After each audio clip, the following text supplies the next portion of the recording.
Ready for a deep dive into a story that's as inspiring as it is practical. I'm ready. Let's do it. We're talking about Korena Keys, who went from being a teen mom on welfare to a self-made CEO. Talk about defying the odds. It's a story that really challenges those bootstraps narratives we hear so often, Totally. And it's all laid out in her book, New W, From Welfare to CEO. which we'll be pulling insights from throughout our conversation. Exactly. Now, I know you're interested in listeners' interests related to entrepreneurship business, so I think Korena's journey will really resonate. She embodies this idea that resilience, ambition, those are things we can cultivate no matter where we start. It's about recognizing the power within and the often hidden support systems around us. Absolutely. And her story really highlights that. Picture this. South Dakota, large Catholic family, that strong work ethic you see in so many heartland families. Not exactly the typical image of a tech CEO in the making. Not at first glance, no. It's interesting, though, how those roots, those values, they ended up shaping her in ways that might not have been obvious early on. It's like they provided this foundation, you know. Like, take her dad, for example. He was an electrician, that classic figure-it-out kind of guy. She talks about how, when it was time to learn to drive, he took her out, get this, onto a frozen lake. Whoa, talk about a high-stakes driving lesson. Right. Sink or swim, literally. But her mom sounds amazing, too. 4 kids in 6 years. Homemade bread every Saturday. That kind of upbringing must have instilled some serious resilience. It's that classic contrast that I find so fascinating. You have these traditional roots, the importance of family, hard work, but also this undercurrent of resourcefulness, of not being afraid to try new things. And that's where I think Korena's story really stands out.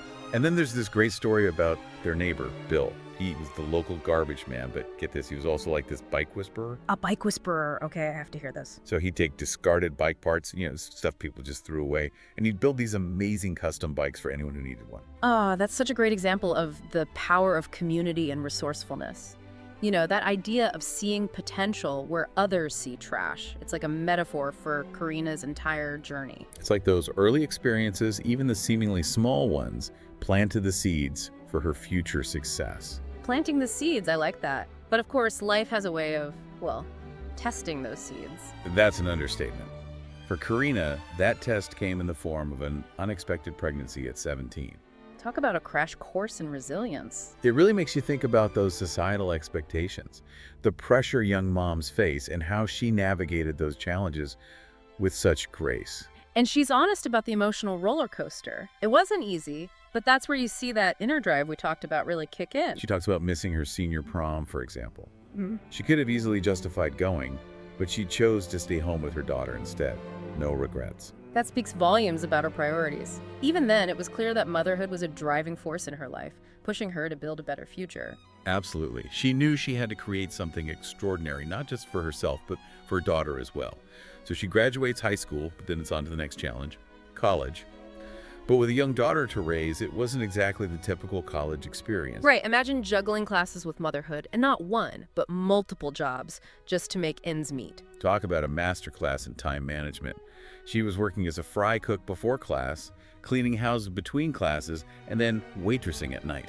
It's easy to glorify hustle culture, but her experience really highlights the systemic challenges faced by single mothers, especially when trying to break free from those cycles of poverty. Absolutely, and she's so honest about those struggles.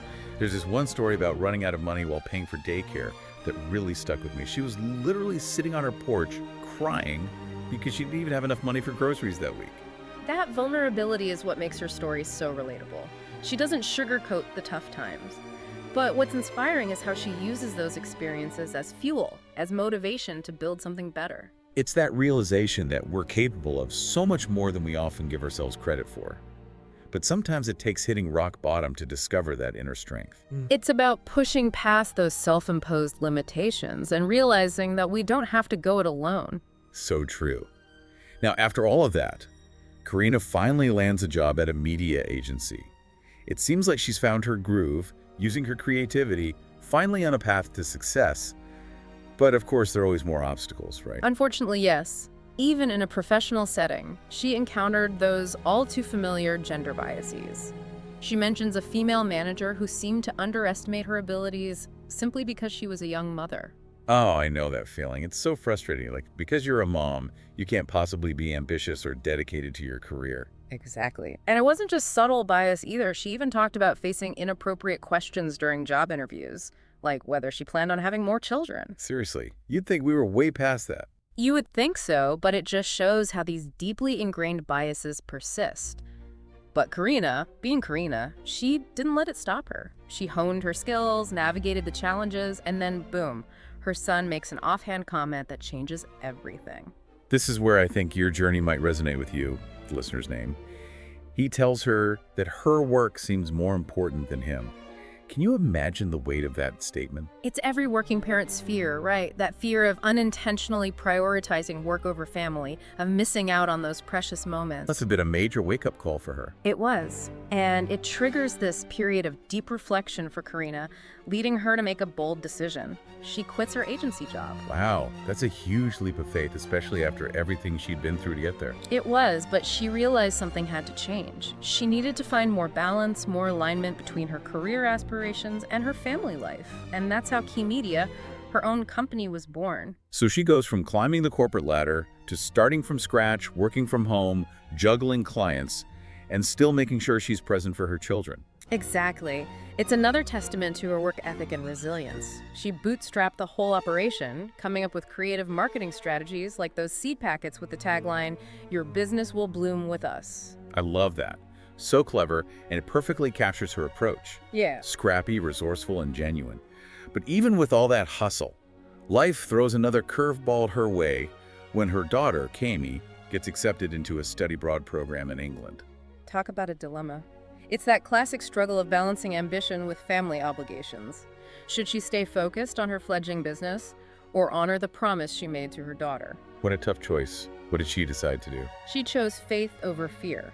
Even with a new business to run, she decided to prioritize her daughter and visit her in Europe. That must have been a difficult decision, but it sounds like it paid off in unexpected ways. It did.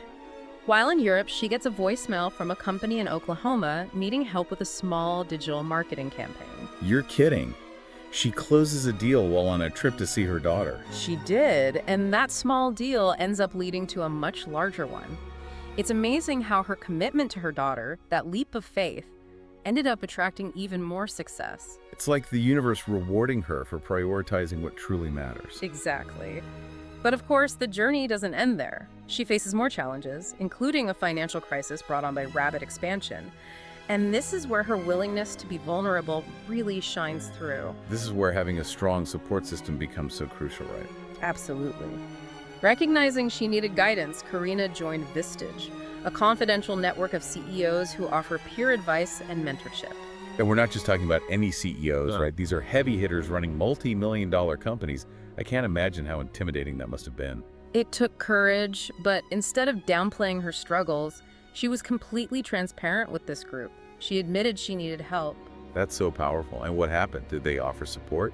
They did. They really showed up for her, offered guidance, mentorship, and they even helped her secure a loan to get through that rough patch. See, that's what I'm talking about, that power of vulnerability. Yeah. It's like admitting you need help. It's not a weakness. It's actually the strength, you know? 100%.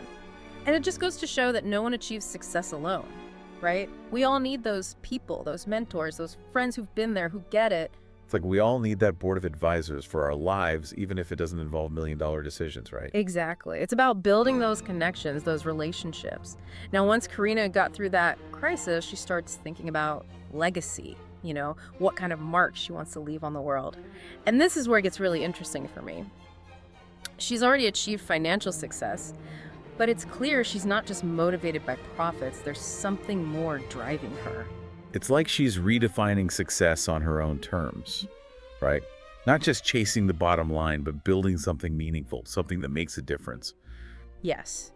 She talks about creating a company culture that supports her employees' families, like encouraging them to actually take vacations. No checking emails by the pool. No way. Yeah. She wants them to be fully present, to recharge, to come back refreshed. Because she gets it, she's been there. Yeah. And she knows that when employees feel valued, when they have that work-life balance, they're going to do their best work. And that benefits everyone. It's a win-win. And she doesn't stop there. She's always thinking ahead, adapting to the ever-changing landscape of the business world. Like, seeing the potential of data and marketing, getting ahead of that curve. That's something I think is so crucial for all of us listeners name, no matter what field you're in. It's about asking yourself, what are the emerging trends? What skills do I need to stay relevant, to stay ahead of the game? Just like Korena dove into data analytics, maybe it's time for you to explore those online courses, those certifications you've been eyeing. Love that growth mindset. It's not about being intimidated by change. It's about seeing those shifts as opportunities. And you know what else really struck me about Korena's journey? Her dedication to helping other women in business. Oh, absolutely. She's a true champion for women in leadership, emphasizing the power of mentorship, creating those supportive networks, because let's face it, women often face unique challenges in the business world. It's about shattering those glass ceilings together, right? Yeah. And realizing that we're stronger when we support each other, when we lift each other up. 100%. We rise by lifting others. It's such a powerful message. So as we wrap up this deep dive into Korena Keys' extraordinary story, what are some of those nuggets of wisdom we can take with us, apply to our own lives? For me, it boils down to embracing resilience, knowing that setbacks are inevitable, but they don't have to define us. It's about being adaptable, about constantly learning and evolving. It's about having the courage to be vulnerable, to ask for help when we need it. And ultimately, it's about defining success on our own terms, staying true to our values, and remembering that even small acts of service can have a ripple effect, creating positive change far beyond what we can imagine. Beautifully said. Korena's story is a powerful reminder that we all have that potential to make a difference in our own unique ways. So as you go about your day, I'll leave you with this question to ponder. What seemingly insignificant act of service, whether it's for yourself or someone else, for your community, could you take today? You never know what kind of incredible growth might bloom from that one small seed.